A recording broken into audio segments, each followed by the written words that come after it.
भोजन करना चाहते हैं? शू जिनराव अवाक था। उसने सिर्फ इतना कहा कि जब उसने कहा कि वो दूसरों के साथ भोजन करने जा रही है, तो वो दूसरों से नाराज थी।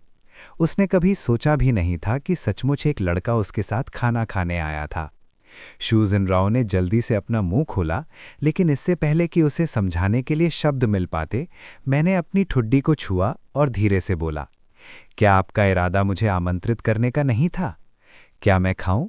आप शयन गृह में वापस क्यों नहीं जाते और पहले अपना स्कूल बैग दूर रख देते हैं और फिर खेल के मैदान में मेरा इंतजार क्यों नहीं करते? वैन यान शू शिन्हाओ खुशी से उछल पड़ी। महान चेंची, आप सहमत हैं? मुझे पता है कि आप मुझे पसंद करते हैं। मैं असंतुष्ट होने का नाटक कर रहा हूं। ये सिर्फ एक भोजन है। आप क्या सोच रहे हैं? इतना कहने के बाद वो सीधे कक्षा से बाहर चली गई। शू शिनराव चंचलता से मुस्कुराई। चेंची सहपाठी, हमने एक नियुक्ति कर ली है। इस समय ये लड़का स्पष्ट रूप से शू जिनराव द्वारा मेरा पीछा करने के बारे में नहीं जानता है। सहपाठी शू शिनराव, क्या आपने किसी लड़के के साथ रात्रि भोज के लिए अपॉइंटमेंट लिया है? शू जिनराव खुशी से मुस्कुराया। हाँ, मैंने उस लड़के के साथ अपॉइंटमेंट लिया है जिसे मैं डिनर के लिए पसंद करता हूँ। कुछ नहीं हुआ तो मैं पहले चला गया, फिर एक गाना गुनगुनाया और छात्रावास की ओर चला गया, और लड़का अवाक रह गया। शू जिनराव मौके पर स्तब्ध रह गया। छात्रावास में वापस जाने के बाद और अपने कपड़े बदलने के बाद वो मुझे ढूंढने के लिए खेल के मैदान में भागी। उसने कुछ सांसें लीं और कहा, सहपाठी चैंची, मैं यहाँ हूँ। हम क्या खाएंगे? क्या आप मुझसे पूछ रहे हैं? क्या शू जिनराव अच्छा है? अगर मैं आपसे नहीं पूछता तो और किससे पूछ रहा हूँ? मुझे लगा कि आप यहाँ उस लड़के के लिए हैं जिसके साथ आपने डेट किया था। शू जिनराव तुरंत अंदर आया। ये वैसा नहीं है जैसा आपने सोचा था। ये एक संयोग था। मैं उसे बिल्कुल नहीं जानता। तुम्हें मुझ पर विश्वास करना होगा। इस समय जब मैंने शू जिनराव को देखा तो मैं लगभग फूट फूट कर रोने लगा, और मैंने अब उससे छिपने की योजना नहीं बनाई। यदि आपने ध्यान नहीं दिया तो मैं आपको एक स्थान पर ले जाऊंगा। इसलिए मैं शू जिनराव को क्यांशी और एक छोटे रेस्टोरेंट में ले गया जहां वो अक्सर जाती थी। रेस्टोरेंट फिलहाल एक छोटी सी गली में खुला था। धीरे धीरे गहराते आसमान के नीचे सुनसान गली कुछ डरावनी लग रही थी। शू जिनराव ने सावधानी से मेरा पीछा किया और अंदर चला गया।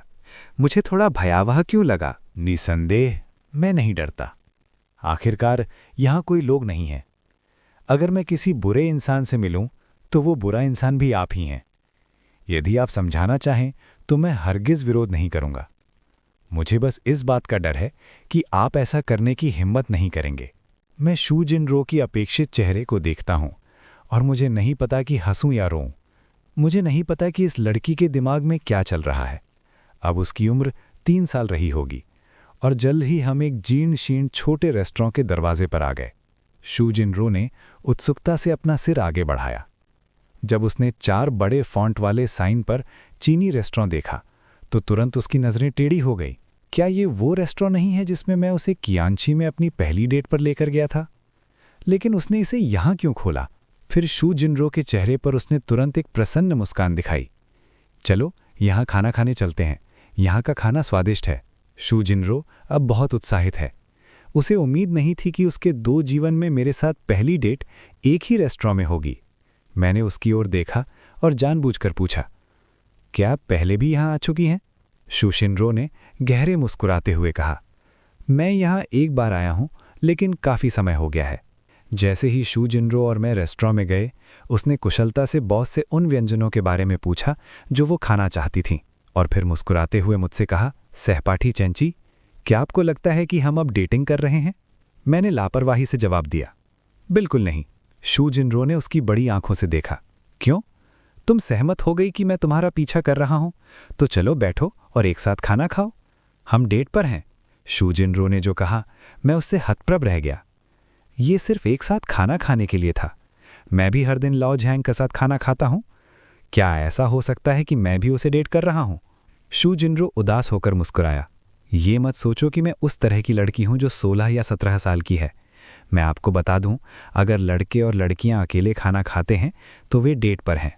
शू जिनराव ने अपनी जीभ बाहर निकाली और फिर गंभीरता से कहा, तो आप नहीं समझते, ये सामान्य है।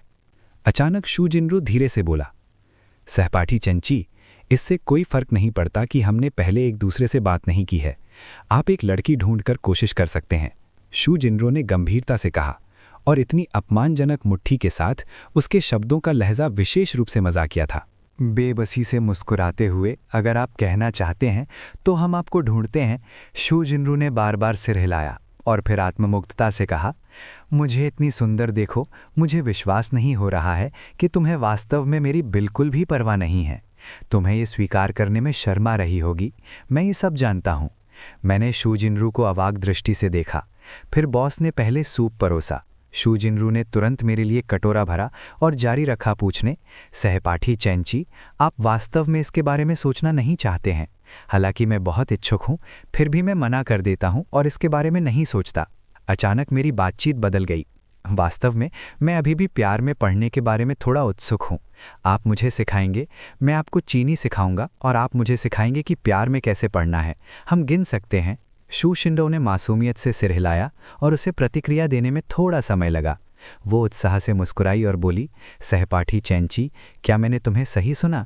तुमने कहा था फिर तुम चाहते हो कि मैं तुम्हें सिखाऊं कि प्यार में कैसे पढ़ना है? मैंने असंतोष से कहा, क्या आप इच्छुक नहीं हैं? शू शिंद्रू ने मंद स्वर में मुस्कुराते हुए कहा, हाँ, वो इच्छुक है। यदि नहीं तो ये मेरे दिमाग के कारण है। सवाल पूछने के बाद शू शिंद्रू ने 2 बार खांसने का नाटक किया। चूंकि ये शिक्षक शू हैं जो आपको पढ़ा रहे हैं, तो चैंची को मेरा अनुरोध अवश्य सुनना चाहिए। चूंकि मैं तुम्हें प्यार में पढ़ने के बारे में सिखा रहा हूं, तो तुम्हारे पास प्यार में पढ़ने के बारे में सिखाने के लिए कोई तो होना चाहिए ना। समग्र स्थिति को ध्यान में रखते हुए शिक्षक आपको विनम्रतापूर्वक ये पाठ पढ़ाएगा, है ना? मुझे लगता है ऐसा ही होता है कि मैं भी आपका एकमात्र प्रेमी हूं, इसलिए ये व्यवस्था उचित और उचित है ना? शू जिनरू ने गंभीरता से कहा, जैसे कि वो एक किताब पढ़ रही हो कि कैसे एक मासूम सा लड़का जो भावनाओं के बारे में कुछ नहीं जानता, रिश्तों के बारे में बात करता है। मैंने उसे पकड़ने की बहुत कोशिश की ताकि मैं जोर से ना हंसूं। शू जिनरू की छोटी आंखें घूम गई। सहपाठी चैंची, अधिक चर्चा के बिना आइए पहले पाठ की शुरुआत में। मैंने लापरवाही से उत्तर दिया, मुझे बताओ। शू शिनरू ने खड़े होकर मेरा कटोरा ले लिया। जब एक प्रेमी और प्रेमिका प्यार में पड़ जाते हैं तो उन्हें अंतरंग होना चाहिए, जैसे कि खाना। यदि आपको समुद्री शैवाल का सूप पसंद है तो आपको मुझे इसे आपके लिए परोसने के लिए कहना चाहिए। इसके अलावा मैंने कटोरा लिया और एक घूंट लिया। शू जिनरू ने मेरे आपरन में एक बैंगन जोड़ा। एक और उदाहरण ये है कि आप इसे पसंद करते हैं। ब्रेस चावल खाओ। केकड़े, जल्दी से अपना मुंह खोलो। मैंने अवाक होकर अपनी आंखें खोली। आप मुझे फिर से 3 साल का बच्चा कह सकते हैं और एक उदाहरण स्थापित कर सकते हैं। वैसे भी आपकी गर्लफ्रेंड आपके लिए अच्छी है और आपको इसे स्वीकार करना होगा। शोशिन राव ने एक सारांश बनाया। मैं बेबसी से मुस्कुराया। मुझे क्या करना चाहिए? कुछ लोग आ गए, इसलिए मैंने शोशिन राव के सामने कटे हुए आलू और सूअर का मांस डाला और शोशिन राव ने इसे खुशी से खाया, जो सही था। फिर शोशिन राव ने मेरे लिए और सब्जियां मिलाना जारी रखा और हर बार जब मैंने सब्जियां डालीं, मुझे ये पसंद आया और फिर उसने मुझसे उसके लिए खाने के लिए कहा। 8 बजे से शुरू करके लगभग 9 बजे तक खाना। हालांकि शोशिन राव का पेट पहले से ही मटमैला था, फिर भी उसने बॉस से कहा, खाना जोड़ो। मैं असहाय होकर मुस्कुराया, क्या आपका पेट अभी तक नहीं भरा है? जब तक मेरा पेट नहीं भर गया तब तक शोशिन राव खुशी से मुस्कुराता रहा। लेकिन मैं अभी भी खाना चाहता हूँ। आपने जो खिलाया वो बहुत स्वादिष्ट है, इसलिए मैं इसे नहीं खाऊंगा और इसके लिए भुगतान नहीं करूंगा। इतना कहने के बाद मैंने पैसे दे दिए। शोशिन राव ने तुरंत चेंची से कहा, आइए मैं आपको रात्रि भोज कराता हूं। मैं अंधेरे से मुस्कुराया और प्रेमी और प्रेमिका खाना खाने के लिए बाहर निकल गए। भुगतान कौन करेगा? मनी। शोशिन राव ने उल्टी की और आज्ञाकारी ढंग से पीछे हट गया। बिल चुकाने के बाद हम दोनों रेस्टोरेंट से बाहर निकल गए। इस समय आसमान में पूरी तरह से अंधेरा छा गया था। ज्यादातर लड़कियों की तरह शोशिन राव को भी अंधेरे से काफी डर लगता था। उसने मेरे कपड़ों को पूरी तरह से खंगाल डाला। सहपाठी चेंची, आपने बहुत अच्छा व्यवहार किया। क्या आप जानते हैं कि अपनी सुरक्षा कैसे की जाए? शोशिन राव प्रसन्न दिखे। लेकिन हम अभी तक शयनगृह में वापस नहीं जा सकते हैं। मैंने उससे उत्सुकता से क्यों पूछा। शू शिनरू ने मुस्कुराते हुए कहा और तथ्यात्मक रूप से कहा, क्योंकि रात के खाने के बाद उसकी प्रेमिका दूध वाली चाय पीना चाहती थी और उसका प्रेमी भी उसके साथ जाना चाहता था। इसलिए शू शिनरू के अनुरोध पर हम स्कूल के सामने एक दूध वाली चाय की दुकान पर गए और 2 कप चॉकलेट स्वाद वाली दूध वाली चाय का ऑर्डर दिया। शू शिनरू ने अपनी गर्दन फैलाई और मेरे हाथ में मेरे स्ट्रॉ से दूध वाली चाय का एक घूंट लिया और फिर दूध वाली चाय में मोतियों को चूसने के लिए स्ट्रॉ का इस्तेमाल किया। बचकाना है या नहीं, मैं उसे बेबसी से देख रहा हूँ। भले ही वो अपने पिछले जीवन की उम्र की ना हो, भले ही वो 17 साल की हो, शू शिनरू की हरकतें बहुत बचकानी हैं। अच्छा, बचपना कहाँ है? सहपाठी चेंची, मैंने देखा कि आपने ध्यान से नहीं सुना। शू शिनरू ने अपने हाथ उसकी कमर पर रख लिए और गंभीर चेहरा बना लिया। ये एक लड़की को आपके साथ अंतरिंग होने के लिए पहल करने के लिए कह रहा है। आप कैसे कह सकते हैं कि वो बचकानी है? बचकाना? मैं क्या कहूँ? मैंने सामने मासूम सी लड़की को बड़े गौर से देखा। तुम्हें कहना चाहिए, बेबी, तुम बहुत प्यारे हो। मैं तुम्हारे द्वारा मूर्ख बनाया गया था। शू शिनरू के शब्दों ने मुझे थोड़ा भ्रमित कर दिया। मैं हंसे बिना नहीं रह सका। अगली सुबह मैंने रोटी का एक टुकड़ा खरीदा और कक्षा में चला गया। लेकिन आज शू शिनरू... राव राव, सहपाठी चेंची, आपका दूध? शू शिनरू ने मेरी मेज़ पर दूध रख दिया। दूसरे स्कूल में स्थानांतरित होने के पहले दिन से वो हर दिन मेरे लिए दूध का एक डिब्बा लाती थी। हालांकि मैंने कभी भी इसे हर बार नहीं देखा और फिर कक्षा से बाहर निकलने के बाद दूध को उसके दराज में फेंक दिया, लेकिन इस बार मैंने खून चूसने के लिए उसमें पुआल डाल दिया। शू शिनरू खुश था। मैंने अपना सिर हिलाया और मुस्कुराया। स्वागत है, क्योंकि ये बिल्कुल आपके लिए नहीं है। मैं अभी भी इसे पीना चाहता हूँ। मैं भी इसे चाहता हूँ। मैं थोड़ा व्यस्त हूँ। ये सिर्फ दूध का एक कार्टन है। 2 लोग इसे कैसे पी सकते हैं? हालांकि अगले छोर पर शू शिनरू ने कहीं से एक तिनका निकाला और उसे मेरे साथ निचोड़ लिया। इससे पहले कि मैं कुछ कह पाता, शू शिनरू पहले कहा, मत पूछो। पूछना एक सबक है, और जैसे ही आप सीखते हैं। मुख्य शिक्षक जियांग शुली 8 बजे से पहले कक्षा में आ गए। उन्होंने धीमी आवाज में घोषणा की कि अभिभावक शिक्षक बैठक इस शुक्रवार को होगी।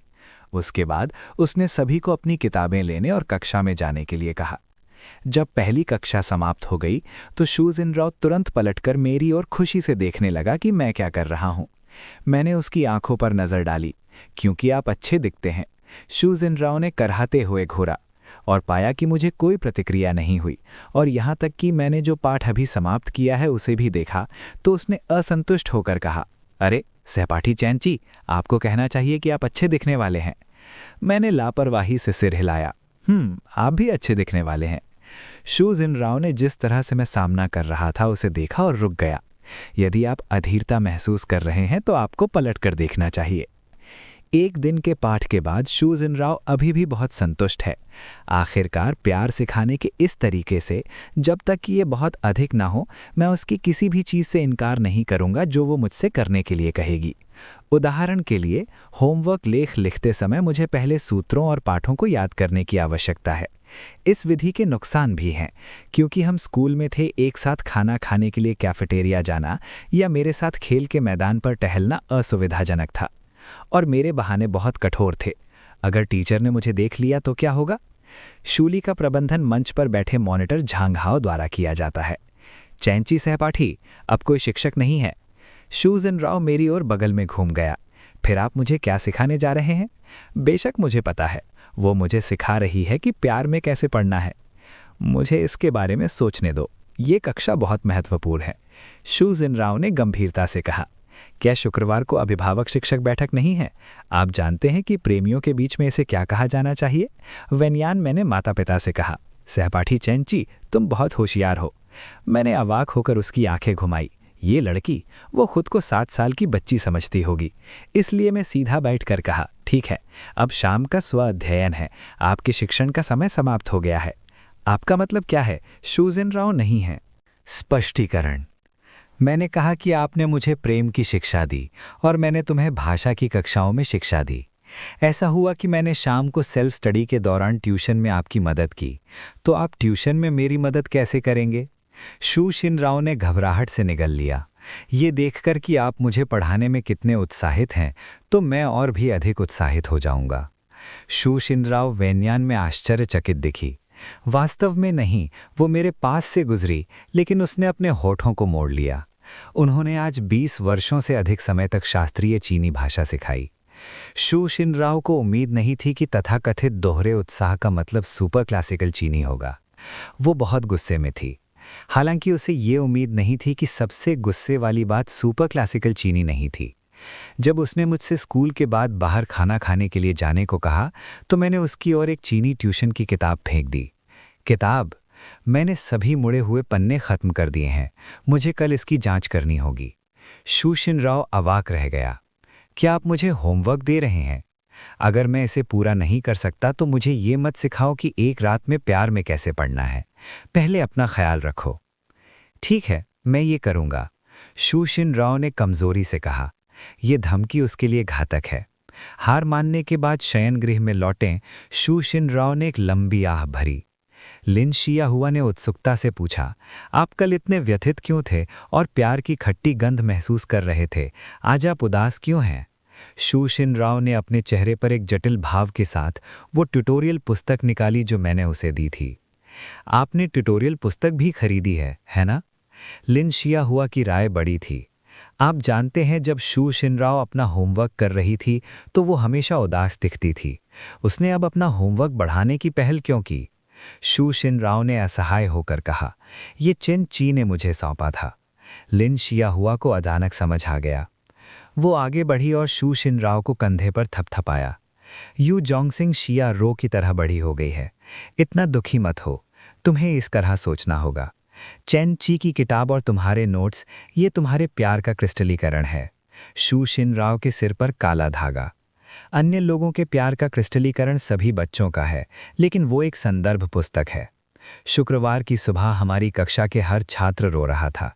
आखिरकार दोपहर में अभिभावक शिक्षक बैठक होगी।